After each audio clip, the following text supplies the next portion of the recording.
Welcome back, everyone. Laszlo Montgomery with you once again. Part 16 this time. We ended so abruptly last episode, and I left you hanging somewhat, making you wait for me to reveal the true superstar of this whole adventure.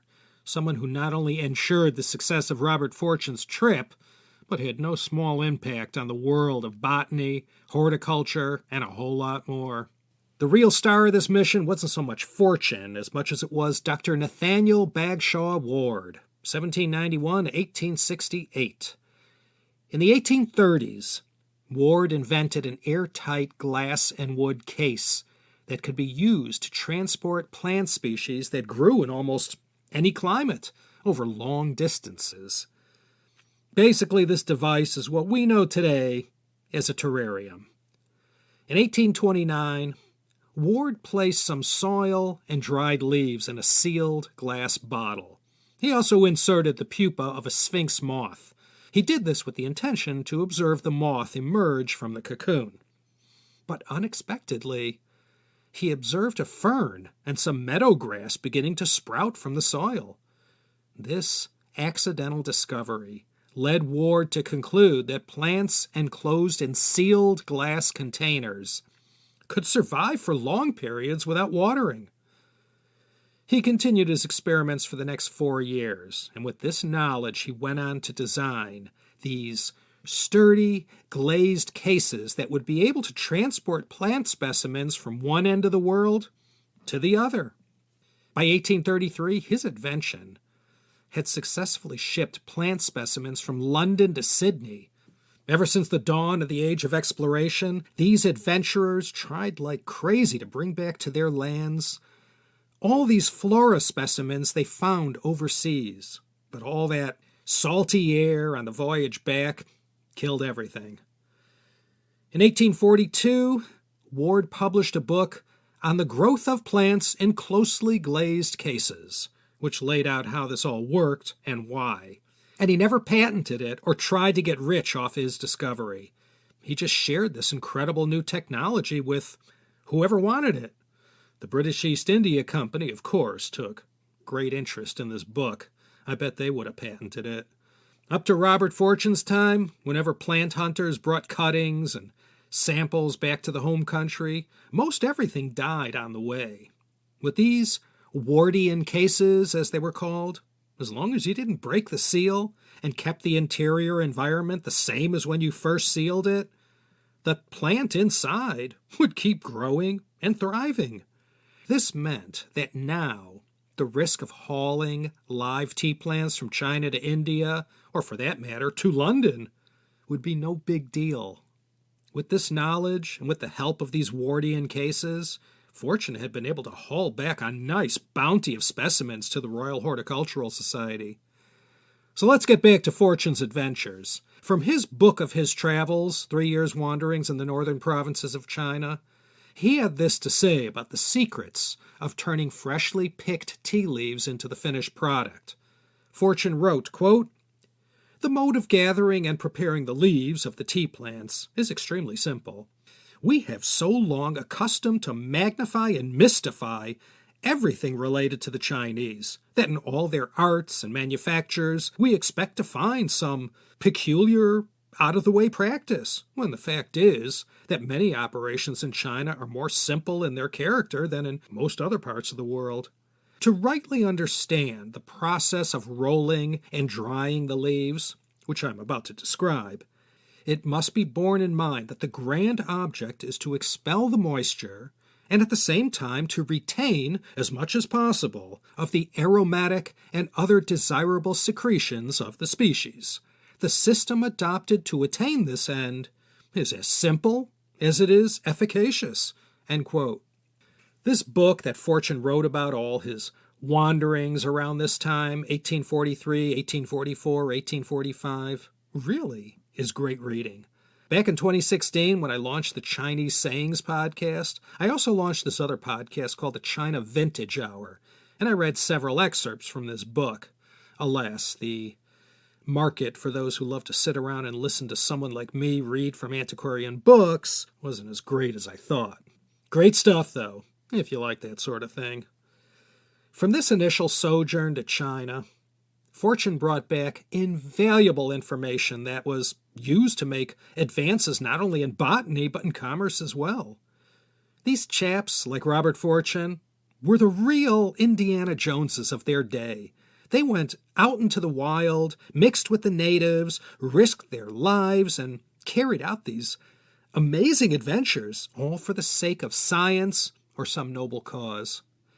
In his book, Fortune described all manners of close calls that he had along the way, any one of them big enough to scuttle the whole operation. But despite all the hardships, he managed to survive. As far as disguising his appearance wherever he went, Fortune wrote, quote, "I was, of course, traveling in the Chinese costume. My head was shaved. I had a splendid wig and tail, of which some Chinamen in former days had doubtless been extremely vain, and upon the whole, I believe I had made a pretty fair Chinaman. Although the Chinese countenance and eyes differ considerably from those of a native of Europe, yet a traveler in the north has a far greater chance of escaping detection than in the south of China, the features of the northern natives approaching more nearly to those of the Europeans than they do in the south, and the difference amongst themselves also being greater." End quote. Fortune got to see firsthand how tea was made. The withering, the firing, the drying, everything. He took meticulous notes and made drawings of every step of the process. Many of the most popular teas of the world achieve their maximum greatness through the rolling process. This is what gives different kinds of teas their unique appearance and shape, not to mention taste as well. Here, Fortune described what he observed. Quote, "A quantity of leaves from a sieve or basket are now thrown into the pans and turned over, shaken up, and kept in motion by men and women stationed there for this purpose. The leaves are immediately affected by the heat. They begin to crack and become quite moist with the vapor or sap which they give out on the application of heat. This part of the process lasts about 5 minutes, in which time the leaves lose their crispness and become soft and pliable. They are then taken out of the pans and thrown on a table, the upper part of which is made of split pieces of bamboo. 3 or 4 persons now surround the table, and the heap of tea leaves is divided into as many parcels, each individual taking as many as he can hold in his hands, and the rolling process commences. I cannot give a better idea of this operation than by comparing it to a baker working and rolling his dough. Both hands are used in the very same way, the object being to express the sap and moisture, and at the same time to twist the leaves. The leaves being pressed, twisted, and curled do not occupy a quarter of the space which they did before the operation." End quote. When Fortune was finishing up this first stint in China, he had spent some time in Canton and wrote an entire chapter in his book about all the teas for sale there that ended up in Western markets. He mentions all the same names you've heard throughout this series: Bohei, Congo, Souchong, Pico, Hyson, Young Hyson, and Gunpowder. Fortune arrived back in England 3 years after he left. He brought many of the more than 200 new species of plants he would discover during his illustrious career. In his final remarks in his book, he had written, quote, "When we arrived at Hong Kong, I divided my collections and dispatched 8 glazed cases of the living plants for England. The duplicates of these and many others I reserved to take under my own care. I went up to Canton and took my passage for London in the ship John Cooper. 18 glazed cases, filled with the most beautiful plants of northern China, were placed upon the poop of the ship, and we sailed on the 22nd of December. After a long but favorable voyage, we anchored in the Thames on the 6th of May, 1846. The plants arrived in excellent order and were immediately conveyed to the garden of the Horticultural Society at Chiswick.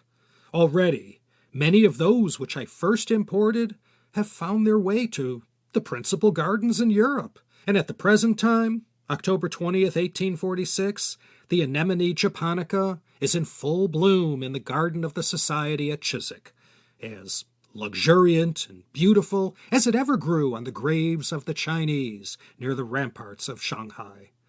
End quote. So, with the proven success of utilizing Ward's cases, the high-ups in the East India Company inner circle knew that the wherewithal finally existed to safely and successfully get the tea seeds and live plants out of China and shipped to an Indian port. From the Indian port, the cases would then have to be schlepped in one piece high up the Himalayas to the experimental tea gardens at Saharanpur, and ultimately to Assam and Darjeeling.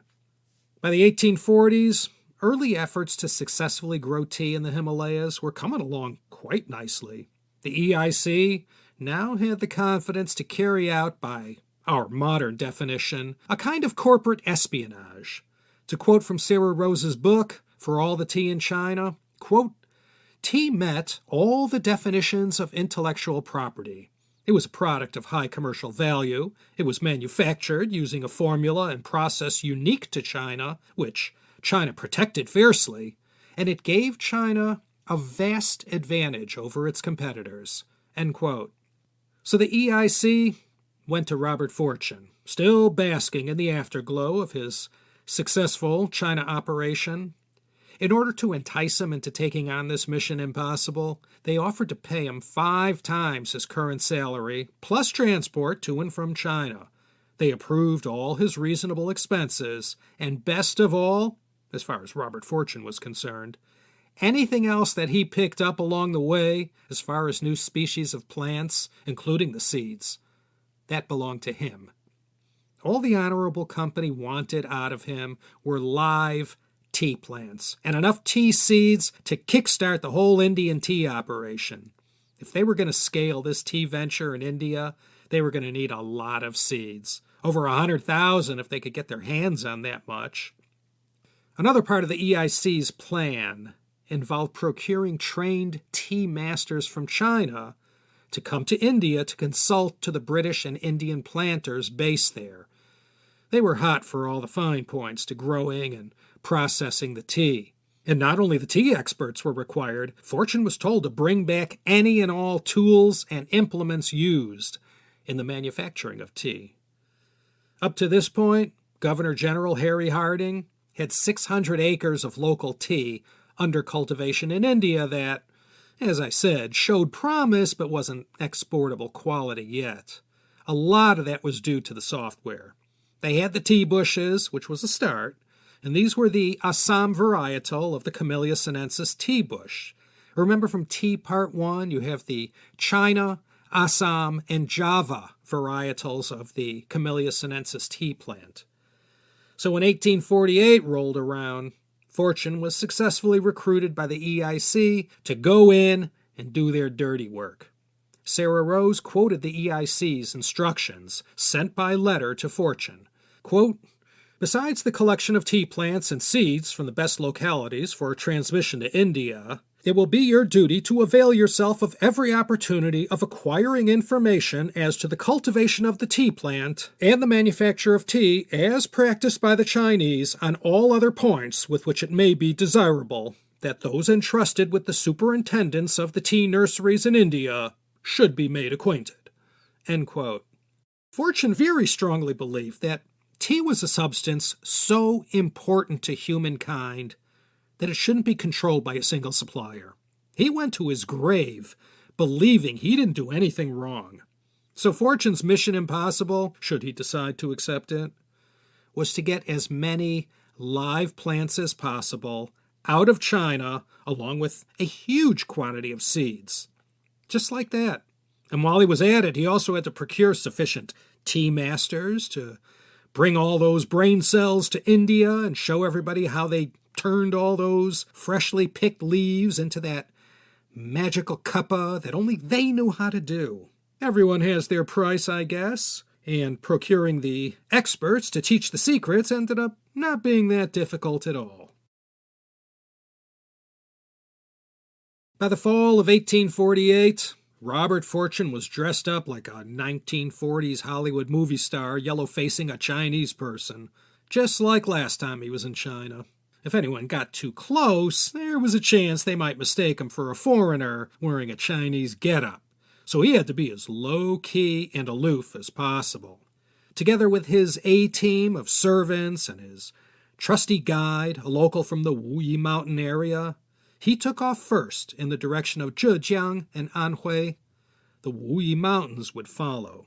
He already knew Zhejiang and the Huangshan area of Anhui was where the Chinese grew all their best green teas. So getting the lowdown about everything there was to know about green tea was his immediate mission. Last trip, Fortune produced a treasure trove of new understanding. Now he was filling in all the missing info.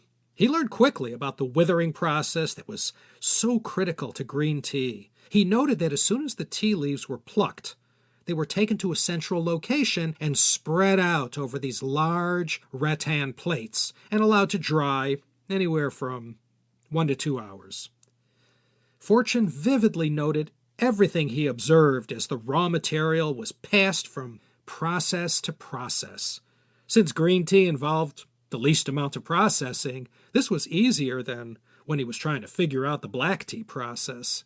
He watched as the slightly withered leaves were next taken to a kind of furnace room, where batches of withered leaves were put into a kind of wok, heated to just the right temperature.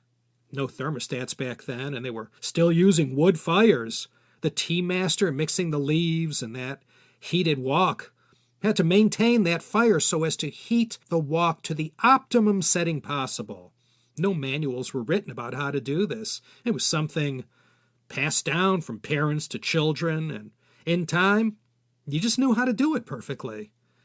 If you're interested, you could see how they do this in any number of Youku and YouTube videos. I think there are multiple videos of tea makers making every kind of tea as they work their magic. You can hear the leaves sizzle and crackle slightly as the moist part of the leaf comes to the surface. That's where all the flavor was. By the end of this step, the tea leaf will have been reduced to about 25% of its original size. Next step was the rolling part. There were so many different ways to do this. How the loose leaf tea appears when you open up that airtight package is determined mostly by this process. Some tea leaves are extremely small, composed of buds only, and how each particular village rolls their tea after the first firing is always unique to them. Gunpowder tea, for example, gets rolled into these little pellets. Longjing dragon well tea leaves are pressed flat. All teas have their distinct look. Fortune also wrote about the tedious sorting process, how the leaves are separated into grades. I actually saw this process with my own eyes when I was out in Qionglai, Sichuan province. I observed a bunch of workers all sitting around a table filled with heaps of finished tea, and they spent all day there. Nimble fingers separating the stems from the broken leaves from the unbroken leaves. The unbroken leaves, as you might imagine, cost the most and were the most prized. If you break open your mass-market tea bag, you'll see there aren't any unbroken leaves in there. What you have is called CTC tea. CTC means crush, tear, curl. This process was developed in the 1930s and within a few decades was the standard mass production method of producing tea destined for tea bags. When the dried leaf is processed this way, it produces a nice, quick brew of dark tea. Almost all the tea in India, more than 80%, ends up as CTC tea. The experts and tea snobs wouldn't be caught dead drinking this stuff. Not all tea bags use CTC tea. You can get high-end, loose-leaf tea now in these pyramid-shaped and extra-sized tea bags designed for whole-leaf artisanal teas. Robert Fortune made the rounds and recorded all his observations. I'll tell you, both the Royal Horticultural Society the first time around and now the East India Company sure picked the right person for the job. Not only was Fortune a first-rate botanist and all-around man of science, he was an incredible adventurer as well. Every expat living in China today surely can appreciate how rough going it must have been For a foreigner to get around in the late 1840s compared to today, he faced a lot of hardships and had plenty of close calls. But fortune was able to roll with every punch thrown at him. I have to say, this was quite a con job he did. I can hardly think of anything more conspicuous than the spectacle it must have been carrying all those Ward cases and supplies through the mountains and villages. And I'm sure some were fooled by Fortune's costume, but I'm betting most of the villagers saw something that wasn't quite right about that very strange-looking Chinese guy in the sedan chair. On this second visit to China, Robert Fortune stumbled onto something that later on is going to provide a number of nails that will close the coffin on China's tea export business to Europe. In his trek around Anhui and Zhejiang, especially around Hangzhou, he noted with some horror that during one of the final processes, the Chinese workers were adding some sort of blue-green pigment to the tea to give it a particular coloring. Let me quote what Fortune said about this in his later work, The Tea Districts of China and India. He said, quote, "Having procured a portion of Prussian blue, he threw it into a porcelain bowl, not unlike a chemist's mortar, and crushed it into a very fine powder. At the same time, a quantity of gypsum was produced and burned in the charcoal first, which were then roasting the teas. The object of this was to soften it in order that it might be readily pounded into a very fine powder, in the same manner as the Prussian blue had been. The gypsum, having been taken out of the fire after a certain time had elapsed, readily crumbled down and was reduced to a powder in the mortar.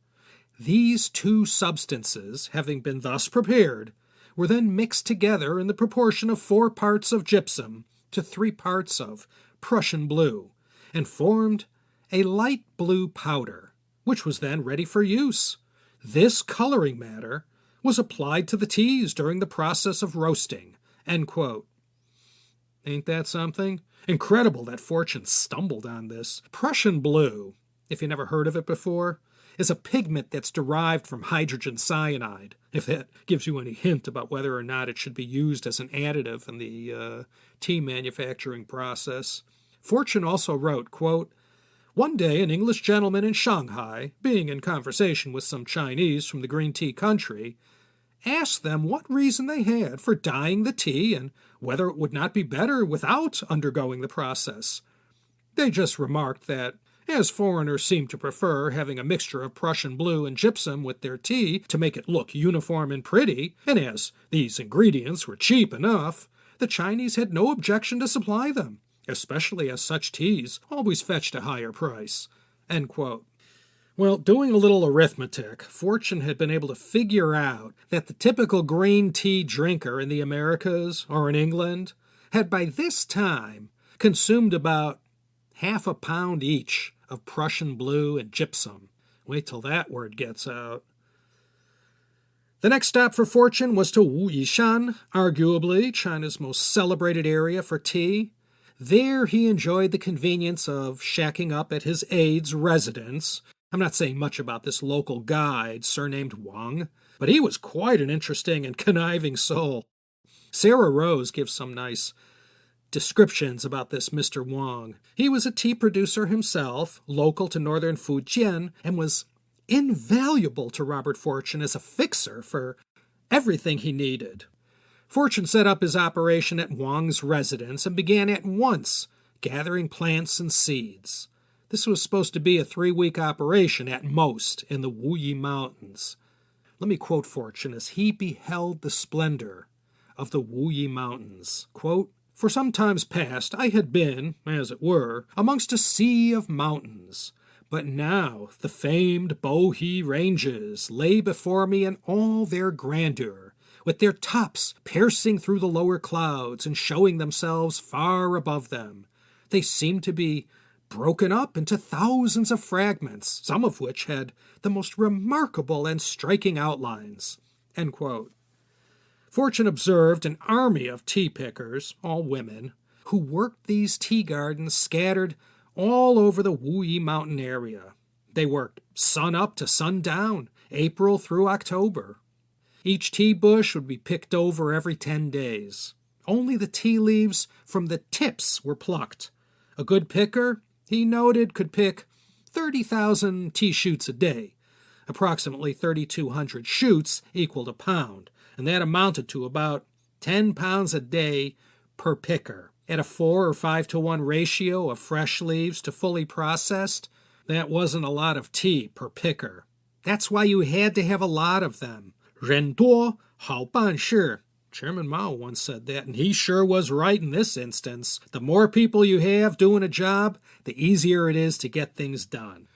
This was one of those things the Chinese had figured out over the centuries, that by aggressively picking the leaves every 10 days like they did, it caused the bush, as a self-defense mechanism, to ooze more sap into the leaves. There were temples scattered everywhere throughout the Wu Mountains, and the monks who called the temples home were all actively involved in the growing and processing of tea. After spending enough time watching everything up close and gathering all the plants and seeds, Fortune had what he had come to collect. He had this final observation to make about tea. Quote, "It is an exceedingly useful plant. Cultivate it, and the benefit will be widely spread. Drink it, and the animal spirits will be lively and clear. The chief rulers, dukes, and nobility esteem it. The lower people, the poor and the beggarly, will not be destitute of it. All use it daily and like it. Drinking it tends to clear away all impurities, drives off drowsiness, removes or prevents headaches, and it is universally in high esteem." End quote. By January 1849, Fortune was pleased to inform the head office that, quote, "I have much pleasure in informing you that I have procured a large supply of seeds and young plants, which I trust will get safely to India. These were procured in different parts of the country, some from a celebrated tea farm." End quote. Next episode, we're going to pick up at the point when this tea, procured by Fortune on this trip, is transported to India. Believe it or not, Fortune's part of this black op was mostly finished. But there was still a whole heck of a lot more to do before they'd be packaging tea up in the Indian Himalayas and shipping it to Europe. Everyone involved in this risky endeavor still had a very long and winding road to hoe before the champagne corks could be popped. But Fortune, at least, had done his part. Everything, the seeds, the seedlings, plant cuttings, all were packed up inside the airtight Ward cases and readied for transport. Once everything was laden on board a cargo vessel in Shanghai, there was still a rather long and uncertain voyage to Calcutta. This is still the mid-19th century, and these kinds of voyages were still fraught with all kinds of dangers that still happened regularly on the high seas. Once the vessel arrived in India, there was still the logistical headache of getting everything from the plains of Calcutta to the foothills of the Himalayas. This was very fragile cargo packed inside even more fragile glass cases. We'll look at how all this played out next episode. They had some close calls. So, in part 17, we'll pick up where we left off and what the profound after effects were on the British tea trade with China. The idea had all along been to steal the secrets of tea from China and use this stolen knowledge to build a new tea industry from the ground up in lands where the British were in the driver's seat. Then, as far as the EIC was concerned, China could be as capricious, uncooperative, and arbitrary as they wanted. If Robert Fortune and everyone else involved in this operation did their job well, no one would need Chinese tea anymore. You know, in the 1870s, the British were able to secret out of Brazil seeds for the indigenous rubber trees, and they packed them in these Wardian cases and took them to Sri Lanka and to their thriving enterprise they had going on in Malaya, and kick-started the whole rubber industry there. Anyway, more Robert Fortune next time. I hope you'll come back and see how this all pans out. Hey, don't forget to head over to the website at teacup.media. Tea History Podcast t-shirts are doing a brisk business. Feel free to go get one for yourself, and I'm not saying you should also support me, but as long as you're at the website at teacup.media, if you're feeling up to it, show me a little love. For a few options there. Join my fantastic Patreon community, or just plain old donate to this cause and earn my everlasting appreciation. I'll thank you personally, as all my benefactors, big and small, know. So, until that time, may it not be too long, this is Laszlo Montgomery signing off from sunny Los Angeles, here in the state of confusion, and I hope you enjoyed today's episode and that you'll maybe consider joining me next time for another fine-tasting episode of the Tea History Podcast.